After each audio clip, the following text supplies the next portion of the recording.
Hola, mi nombre es Ana Lucía Díaz, soy alumna de quinto año de Medicina de la Universidad UPC y ahora voy a hablar la segunda parte de lo que se refiere al pulso carotidio en cuanto a la evaluación del sistema cardiovascular. Como se mencionó anteriormente, cómo se evalúa el pulso carotidio, en cuanto a los frémitos y los soplos, ahora voy a hablar sobre lo que son las anomalías del contorno del pulso. El contorno es muy diferente a decir las anomalías del ritmo, de las que se van a hablar en otro video. Es muy importante saber, tener en cuenta estas anomalías, ya que pueden indicar ciertas patologías, ¿no? Son, bueno, son básicamente seis, me parece. El primero es el pulso alternans o también llamado alternante. Este pulso alterna pulsaciones fuertes y débiles, como se puede ver en esta imagen. Este es el pulso normal y este es el pulso alternante, que en algunas ondas está disminuida en amplitud de la onda. Se denomina también alternancia total cuando el pulso es tan débil que solo la mitad de las ondas se perciben en la arteria radial, ya que en la bibliografía donde saqué esta información, este, este tipo de anomalía en el pulso se palpa en la arteria radial, pero también se puede encontrar igual en la arteria carotidia y en otros puntos donde se puede palpar el pulso. Entonces, en este tipo llamado alternancia total, es cuando no llega la onda más pequeña, no llega a alcanzar la arteria radial, entonces solamente se palpan lo que son las ondas de mayor amplitud. Lo importante es que este pulso es regular, lo que lo diferencia del pulso bigeminal, que es una alteración en el ritmo de, del, del pulso, que no se va a mencionar en este video, sino posteriormente. Es muy frecuente que al existir el pulso alternante se escuche también un tercer ruido a la auscultación cardíaca. La técnica de- para examinar este tipo de pulso es la palpación del pulso radial o usar el manguito del tensiómetro. ¿Cómo es esto? Se debe, bueno, al momento de desinsuflar, no sé si así será la palabra correcta, el manguito, se debe solamente que, solamente que disminuirlo hasta escuchar el primer sonido de corcotov, el primer ruido, perdón, que es referente a a la presión sistólica. Y ahí se va a poder escuchar solamente los ruidos de alta amplitud, ¿no? No no los de baja amplitud. Así es como se evalúa este pulso usando el manguito del tensiómetro. A diferencia de la presión arterial sistólica, entre los latidos fuertes débiles es de... Perdón, la diferencia entre la presión arterial sistólica entre los latidos fuertes y débiles es de 15 a 20 milímetros de mercurio. Por eso es de que se recomienda utilizar el manguito del tensiómetro en vez de la palpación del pulso radial, porque quizás no se puede hallar la diferencia solamente a la palpación. La significancia clínica, esta depende si es que la frecuencia cardíaca es normal o elevada. Si es que la frecuencia cardíaca es normal, se podría sospechar de una disfunción ventricular izquierda grave. Por ejemplo, pacientes con cardiopatía isquémica valvular, hipertensión de larga data, miocardiopatías idiopáticas, etc. Y en cuanto a la frecuencia elevada, en realidad este pulso es prácticamente normal. Es de menor importancia clínica. Por ejemplo, en pacientes con taquicardia paroxística, es normal o es un hallazgo frecuente este tipo de pulso. En cuanto a en cuanto a la patogénesis de este tipo de pulso, hay un debate, ¿no?, entre dos argumentos que dan origen a este pulso, el argumento hemodinámico y el argumento de la contractilidad. En cuanto al argumento hemodinámico, se sabe de que cuanto la sístole y la diástole están como reguladas. Por ejemplo, si existe una, una pausa post, o sea, a ver, ¿cómo explicarlo? Si es que por algún motivo la sístole se acorta, la diástole debe alargarse. Si es que por algún motivo la diástole se acorta, la sístole debe alargarse y así en viceversa para mantener una regularidad en el ciclo cardíaco. Espero se entienda. Entonces, un ejemplo de este argumento hemodinámico para la generación de este pulso alternante se da porque se halló que en pacientes con disfunción del ventrículo izquierdo, cuando hay un aumento repentino del llenado ventricular, por ejemplo, cuando hay una pausa post-extrasistólica, que debe alargar la diástole, porque si es que hay una pausa después de la sístole, debe alargarse un poco más la diástole por lo que comenté anteriormente. Entonces, la sístole subsiguiente va a producir un latido más fuerte para poder compensar eso, pero el corazón, que está debilitado porque el paciente tiene difusión del ventrículo izquierdo, va a tardar más de lo normal en expulsar esta sangre, o sea, se va a prolongar más la sístole. Entonces, se tendría que acortar la siguiente diástole, como mencioné. Por lo tanto, este acortamiento de la diástole va a generar un menor llenado del ventrículo. Y así el siguiente latido va a ser, o sea, la siguiente sístole va a ser más débil y la expulsión va a ser más rápida y se acortaría la sístole. Igual, la siguiente diástole sería más larga y así seguiría el ciclo, ¿no? Ese es el argumento hemodinámico. Y en cuanto al argumento de la contractilidad, que es el que más se valora, es el más acertado, por así decirlo, actualmente, ya que en este argumento se cree que la alternancia de la contractilidad intrínseca es el problema fundamental. ¿Por qué? Porque se han hecho estudios in vitro y se han demostrado eso en músculos aislados. Sin embargo, no se ha demostrado cuál es la causa de esta alternancia en la contractilidad de los músculos cardíacos. Entonces, se cree que también los efectos hemodinámicos probablemente contribuyen igual a la amplitud alternante del pulso, ¿no? El segundo pulso, la segunda anomalía en cuanto al contorno del pulso es el pulso bisferiens o también llamado pulso doble.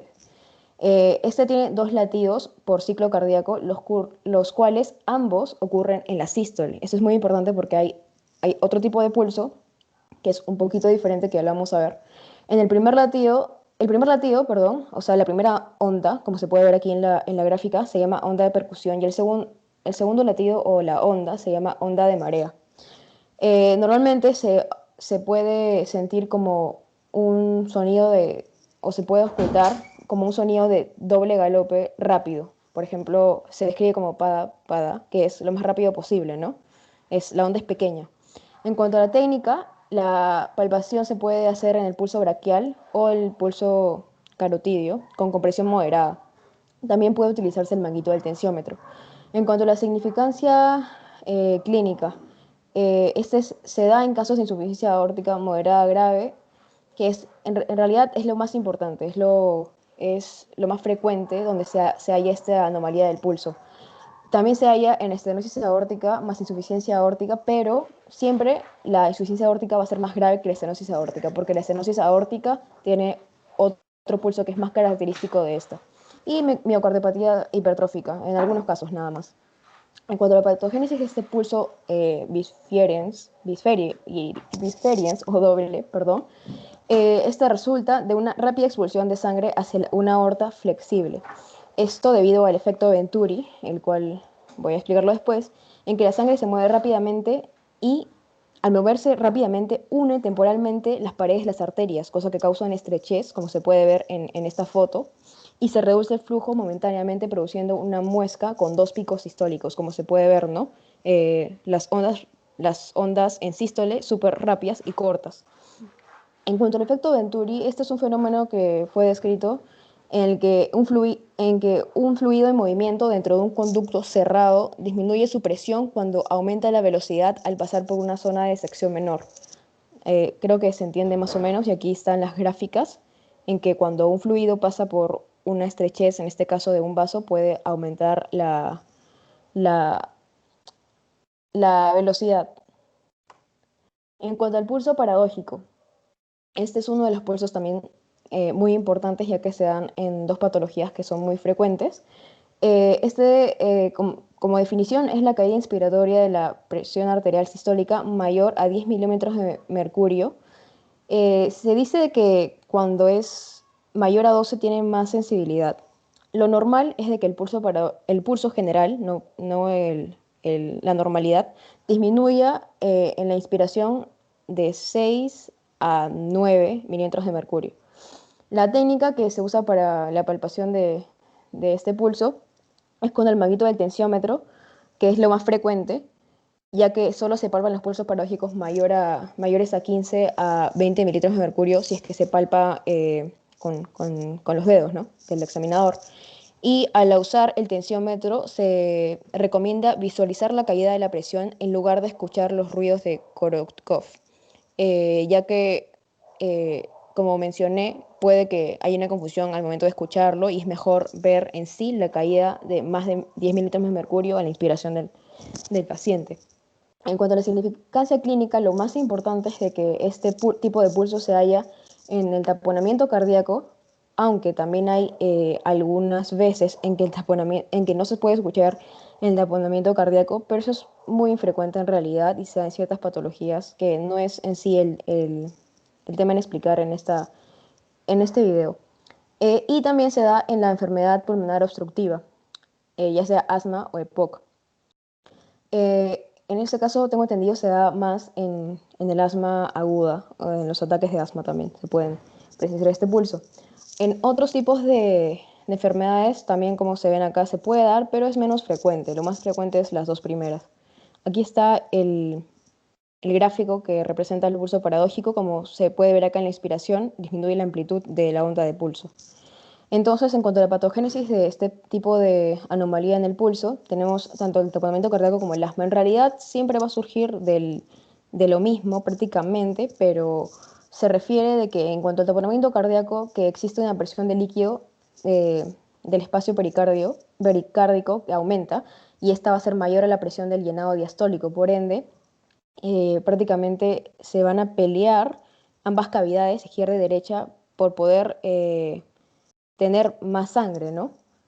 Pero el líquido que está fuera del corazón, que sería el líquido del espacio pericárdico, va a evitar que esto pase. Entonces, en cuanto a la inspiración, durante la inspiración, mejor dicho, aumenta el llenado del ventrículo derecho y este ventrículo derecho va a desplazar el septum del corazón hacia la izquierda. Por lo tanto, va a disminuir el gasto cardíaco y por eso es de que solo en la inspiración va a disminuir la presión arterial sistólica.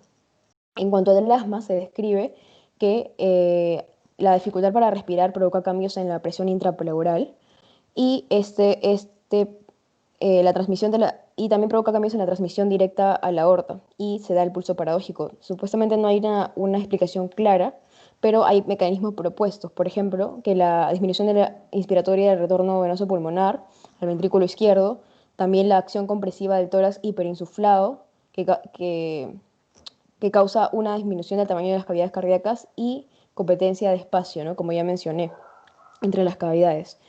Aquí se puede ver una imagen. Esto no es un paciente con asma, es un paciente con EPOC, y donde se puede ver pues la insuflación, que se refiere a la horizontalización de las costillas y también del aumento del espacio intercostal, de los espacios intercostales. Y también, como se puede ver acá, lo característico es que el corazón se ve un poco pequeño, ¿no? No se ve tan grande como las placas normales, ya que, como se menciona acá, hay una compresión del tórax hiperinsuflado hacia el corazón.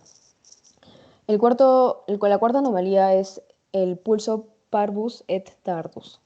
Este es un pulso carotidio de pequeño volumen, que significa que es parvus, y que aumenta lentamente. Tiene un pico sistólico retardado, que es tardus, de lo que hablamos cuando estábamos hablando sobre lo que hay que valorar en el pulso.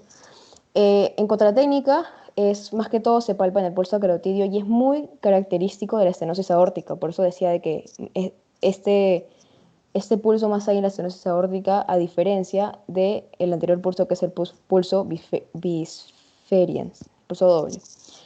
Entonces, aquí podemos ver la gráfica que no tiene mucha amplitud y en realidad se tarda más en generar la curva, ¿no? En cuanto a la patogénesis, depende pues de la obstrucción de flujo y la extensibilidad del vaso distal a la obstrucción. La onda de pulso aumenta rápidamente en los vasos rígidos, pero lentamente en los vasos dóciles, que actúan como filtros de bajo peso.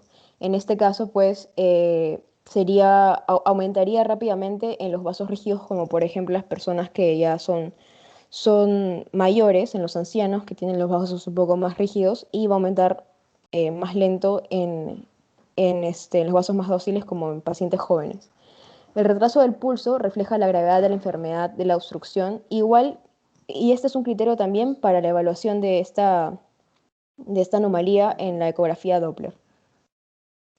El quinto pulso anómalo es el pulso dicrótico. Este tiene 2 latidos por ciclo cardíaco, igual que el pulso doble. Sin embargo, hay que diferenciarlo ya que eh, un pico de la onda pulsátil es sistólico y el otro es diastólico. Como dije, la diferencia del pulso Biesfiren es que ambas ondas del pulso se dan en la sístole. Se considera que la onda dicrótica representa el rebote de la sangre contra la válvula aórtica cerrada, que en realidad la, como podemos ver en esta imagen de aquí, uy, perdón, bueno, no está aquí en la imagen, pero la onda dicrótica siempre va a estar, simplemente de que aquí es más profunda. En cuanto a la técnica, la palpación del pulso carotidio es la que predomina y la segunda onda del pulso dicrótico es igual en el tiempo a la onda dicrótica de las personas sanas. Como dije, la onda dicrótica siempre va a estar, pero en esta anomalía es diferente porque hay 2 ondas marcadas por ciclo cardíaco y, como mencioné, una es en la diástole y la otra en la diástole. En cuanto a la significancia clínica, más que todo se da en jóvenes con disfunción miocárdica severa. Y esta depende también de que hayan bajos volúmenes sistémicos y alta resistencia sistémica. También se ha visto este pulso en personas que han sido sometidas a cirugías de reemplazo valvular y es un mal pronóstico en estas personas. Y en otras patologías más que todo infecciosas como fiebre tifoidea, meningitis, ictericias, convalescencia de enfermedades, otras enfermedades infecciosas, etc. Pero el más frecuente es jóvenes con disfunción miocárdica severa. En cuanto a la patogénesis de este pulso, se basa en la presencia simultánea de 2 condiciones, como mencioné, un bajo volumen sistólico y un sistema arterial resiliente. No resistente, sino resiliente, o sea, que sea más distendible, por así decirlo. Un bajo volumen sistólico, ¿por qué? Porque reduce la altura de la onda sistólica que inicial del pulso.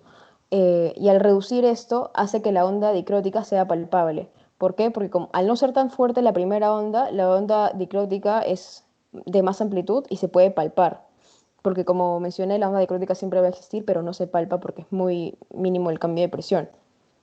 Y un sistema arterial resiliente, ya que amplifica el rebote de la forma de onda del pulso durante la diástole. Como mencioné, esto se da más en jóvenes, porque los jóvenes tienen las arterias menos rígidas. Y bueno, como mencioné, explica por qué ocurre en jóvenes con miocardiopatía. Y eso también ha podido evidenciarse porque, por ejemplo, los vasodilatadores en algunos pacientes disminuyen o hacen de que desaparezca el pulso dicrótico. Luego está el pulso hipercinético, que también es una anomalía, que es cuando el pulso golpea los dedos del examinador con fuerza, brusca y fuerte. Pueden tener una presión de pulso normal o aumentada. Es decir, normal se encuentra en la insuficiencia mitral grave, es miocardiopatía hipertrófica obstructiva. La sangre del ventrículo izquierdo se expulsa rápido, pero la integridad de la válvula aórtica conserva una presión arterial diastólica y presión de pulso normales. En cambio, si la presión de pulso está aumentada, se da en la insuficiencia aórtica. Es muy característico este pulso en la insuficiencia aórtica, donde la expulsión de sangre más la válvula aórtica que es incompetente genera una presión diastólica muy baja en la raíz de la aorta y esta genera un aumento de presión de pulso, que es conocido también como el pulso de Corrigan o pulso de martillo de aguja, característico. Este pulso de acá que tiene un rápido ascenso y también mayor amplitud. Y bueno, esto sería todo en cuanto a las alteraciones del pulso, pero recuerden de que estas son alteraciones no en el ritmo, sino en la... Ay, se me fue el nombre. En la... En el contorno, perdón. Y esas son las fuentes que utilicé, que son la guía clínica del Bates, de exploración física, y también el libro Magui. Y eso sería todo. Gracias.